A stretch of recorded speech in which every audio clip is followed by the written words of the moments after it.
Students, strong acid and weak acid. Strong acid का another name होता है mineral acid और वीक एसिड का अनदर नेम होता है ऑर्गेनिक एसिड। तो बच्चों, जैसा इसके नेम से शो हो रहा है कि स्ट्रॉन्ग एसिड है उसका इफ़ेक्ट बहुत ज़्यादा होता है और वीक एसिड का इफ़ेक्ट बहुत कम होता है। स्ट्रॉन्ग एसिड अगर मिनरल एसिड है, इसका मीन्स स्ट्रॉन्ग एसिड को मिनरल से ऑब्टेन किया जाता है। तो यहीं से हम इसकी डेफिनेशन बना लेंगे कि the acid which is obtained from minerals, जो मिनरल से बनाए जाते हैं और जिनको हम लैब में प्रिपेयर करते हैं, प्रिपेयर्ड इन लैब्स, तो उसको हम बोलते हैं क्या? स्ट्रॉन्ग एसिड, या फिर कह सकते हैं मिनरल एसिड। वहीं यार वीक एसिड की बात करें, ऑर्गेनिक एसिड, तो ये वो एसिड होते हैं जो लैब में प्रिपेयर ना करके ये नेचुरल थिंग से ऑब्टेन किए जाते हैं। यानी कि नेचुरल थिंग में क्या आ जाएगा? These are obtain from plants और एनिमल्स। ये प्लांट्स या फिर एनिमल से ऑब्टेन किए जाते हैं, इसलिए हम इनको क्या बोलते हैं? वीक एसिड या फिर ऑर्गेनिक एसिड कहते हैं। ये ऑर्गेनिक सब्सटेंस से ऑब्टेन होते हैं तो ऑर्गेनिक एसिड, और ये मिनरल से ऑब्टेन होते हैं तो मिनरल एसिड। यानी कि लैब में बनाए जाते हैं, ये नेचुरल सब्सटेंस से ऑब्टेन नहीं किए जा सकते, यानी कि प्लांट और एनिमल से नहीं मिलते, तो इनको हम बोलते हैं स्ट्रॉन्ग एसिड या फिर mineral acid. Students, strong acid जो होते हैं, स्ट्रॉन्ग एसिड का जो इफ़ेक्ट होता है वो बहुत ही ज़्यादा कोरोसिव होता है। Strong acid are highly corrosive, मतलब अगर ये किसी स्किन पे या फिर पेपर पे या क्लोथ पर गिर जाते हैं तो उसको जला देते हैं। जलाने का मतलब उसमें फायर लगना नहीं है, बट उसको डिकम्पोज कर देंगे, पूरा उसको कोरोड कर देंगे।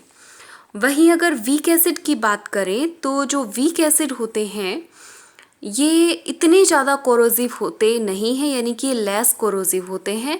लाइक जैसे लेमन जूस है तो अगर हम इसको खाने में भी यूज़ में लेते हैं तो, और वहीं अगर हाइड्रोक्लोरिक एसिड है तो उसकी अगर एक ड्रॉप भी अपने ऊपर गिर जाती है तो वो उस पार्ट को जला देती है। तो एक डिफरेंस हो गया कि ये हाईली कोरोसिव है और ये लेस कोरोसिव है। अनदर डिफरेंस आपने देखा कि वो ये स्ट्रॉन्ग एसिड होते हैं, ये प्लांट और एनिमल से नहीं ऑब्टेन किए जाते, और वीक एसिड होते हैं इनको प्लांट और एनिमल से ऑब्टेन करते हैं। बच्चों, स्ट्रॉन्ग एसिड जो होता है उसमें हाइड्रोजन आयन की जो कंसंट्रेशन होती है, हाइड्रोजन आयन कंसंट्रेशन, यानी कि उसकी जो अमाउंट समझ सकते हैं हम, तो वो इसके अंदर क्या होती है?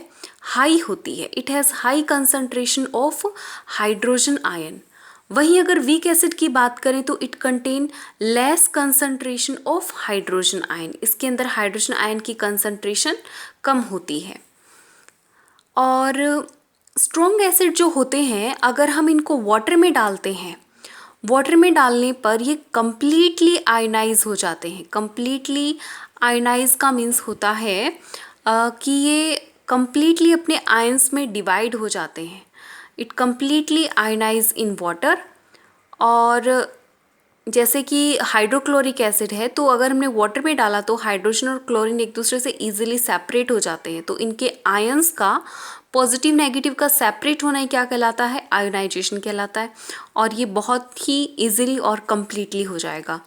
वहीं जो वीक एसिड होते हैं ये पार्शियली आयनाइज होते हैं, यानी कि ये कम्प्लीटली आयनाइज नहीं होते। It do not completely ionize in water. जो वीक एसिड होते हैं ये कम्प्लीटली आयनाइज नहीं होते।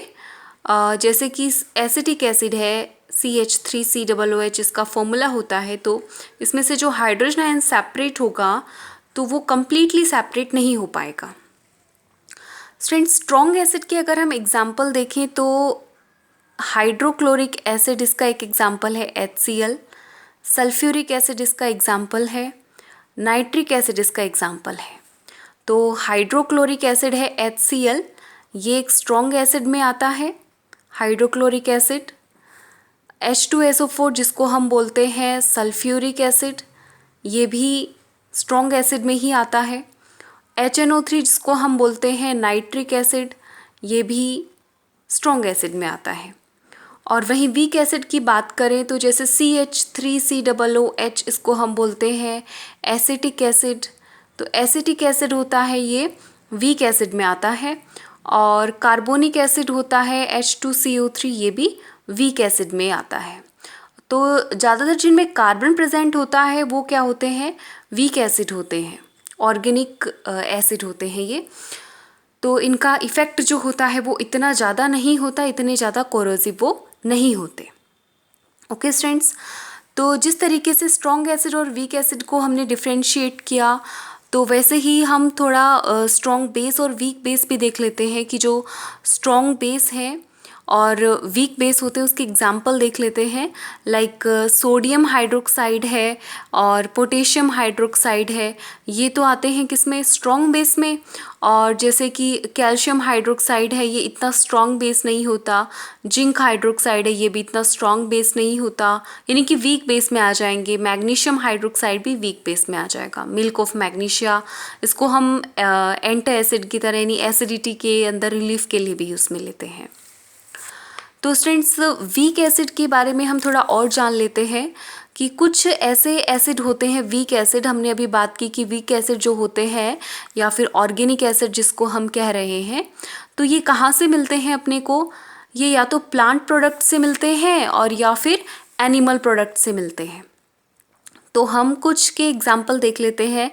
जैसे कि एसिटिक एसिड है, तो एसिटिक एसिड अपने को कहाँ से मिलता है, इसका सोर्स जो है, इसका सोर्स है विनेगर। विनेगर में ये पाया जाता है एसिटिक एसिड। और दूसरा अगर हम एग्जाम्पल देखें, जैसे लैक्टिक एसिड है, तो लैक्टिक एसिड किस में पाया जाता है, ये मिल्क में प्रेजेंट होता है। और मिल्क आपको पता है एनिमल से ऑब्टेन किया जाता है। टैमरिंड जो होती है, इमली जिसको हम कहते हैं, उसके अंदर होता है टार्ट्रिक एसिड। तो स्टूडेंट्स, जो टार्ट्रिक एसिड है ये पाया जाता है टैमरिंड में, यानी कि इमली के अंदर टार्ट्रिक एसिड होता है। और इमली आपको पता है एक प्लांट प्रोडक्ट है। टमाटो जो होता है, टमाटर, और इसके अंदर भी पाया जाता है, टमाटो सोर्स हो गया तो हम इसको इस साइड लिख लेते हैं। टमाटो में पाया जाता है ऑक्जेलिक एसिड। ऑक्जेलिक एसिड में हम लिख रहे हैं तो ऑक्जेलिक एसिड हो गया। और स्टूडेंट्स, जो खट्टे फ्रूट्स होते हैं जैसे अनराइप मैंगो हो गया, या फिर इनको हम एक साथ कहें तो सिट्रिक फ्रूट कह सकते हैं। सिट्रिक फ्रूट हो गए, unripe mango, unripe grapes, orange, ये सब है। तो इनके अंदर क्या होता है, इसमें सिट्रिक एसिड होता है। सिट्रस फ्रूट बोलते हैं इनको हम, सिट्रस फ्रूट है तो इसमें सिट्रिक एसिड प्रेजेंट होता है। और अगर हम बात करें जैसे कि फॉर्मिक एसिड है, और फॉर्मिक एसिड को हम मीथेनोइक एसिड भी कहते हैं। तो जो मीथेनोइक एसिड है ये पाया जाता है किसमें, ये फॉर्मिका आंट में भी पाया जाता है, और इसी के नाम पर इसका नेम पड़ा है फॉर्मिक एसिड, फॉर्मिका आंट में प्रेजेंट होता है। और एक प्लांट भी है जिसके अंदर ये मीथेनोइक एसिड होता है। मीथेनोइक एसिड प्रेजेंट होता है, नीटल लीफ होती हैं, नीटल प्लांट की लीफ होती हैं, और इन लीफ के टच करने पर ये प्रिक करती हैं। तो इससे उसकी बॉडी में, मतलब जिसको ये प्रिक करती हैं, या नीटल प्लांट की जो लीफ अगर किसी को टच हो जाती है तो उसको इरिटेशन स्टार्ट हो जाती है, क्योंकि उसमें मीथेनोइक एसिड होता है। ओके स्टूडेंट्स, तो ये कुछ एग्जाम्पल हमने पढ़े। फिर से एक बार रिपीट कर लेते हैं कि विनेगर में पाए जाने वाले एसिड का नेम बताइए, तो वो है एसिटिक एसिड। मिल्क में पाए जाने वाला एसिड है लैक्टिक एसिड। टैमरिंड में पाए जाने वाला एसिड टार्ट्रिक एसिड। टमाटो में ऑक्जेलिक एसिड। सिट्रस फ्रूट जो खट्टे फ्रूट्स हैं उनमें सिट्रिक एसिड। फॉर्मिका एंट में फॉर्मिक एसिड या फिर मीथेनोइक एसिड होता है। और नीटल प्लांट की जो लीफ होती हैं उसमें भी मीथेनोइक एसिड होता है। तो इस तरीके से हमने देखा कि कुछ एसिड होते हैं जो ऑर्गेनिक सब्सटेंस से अपने को ऑब्टेन किए जाते हैं, यानी कि इसके सोर्स हैं वो ऑर्गेनिक सोर्स होते हैं।